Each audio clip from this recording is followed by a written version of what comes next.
Hey there, it's Miley from Cloud App. Today I'm going to show you how to create a Gmail account. This can be useful if you want to use any of the Google suite of products. So we're going to type in gmail.com and then click on Create an Account. So from here, you're going to type in your first name and last name, as well as a username.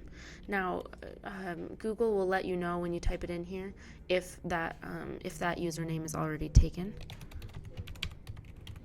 So it looks like we're good to go there. Then you're going to type in a password. Confirm it. Okay, and it'll let you know what you need to do here. It has to be 8 or more characters, and it's best to have a mix of letters, numbers, and symbols. Now we're going to click Next. Oh, so it'll let us know here that this Gmail account is taken. So we're going to type in it'll give you suggestions here. So available.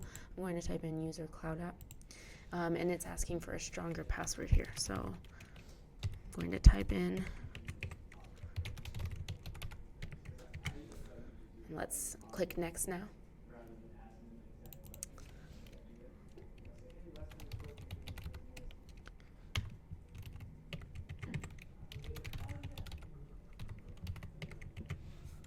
Okay, click Next. All right, we're good to go now. So now you can type in a phone number if you want. That can be used for account security if you're signing in from a specific device that isn't recognized by Google. They can send a text message or a phone call with a PIN to your phone. You can also do a recovery email address if you get locked out of your email account. So that can be super helpful. I'm going to leave those blank for now, but I would recommend putting those in when you are creating your account. Then you'll say your birthday. For the purposes of this, I'm going to use a random date, and then gender. You can choose whatever you would like. You can look into why they ask for that information if you want, and then you'll click Next. You'll look through the privacy and terms. Click Agree if you agree to those terms.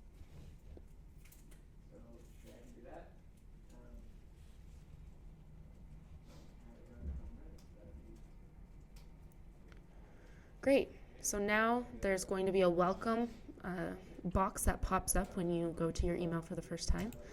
Click Next. So you can choose a view. If you want a comfortable view, you can see the differences here.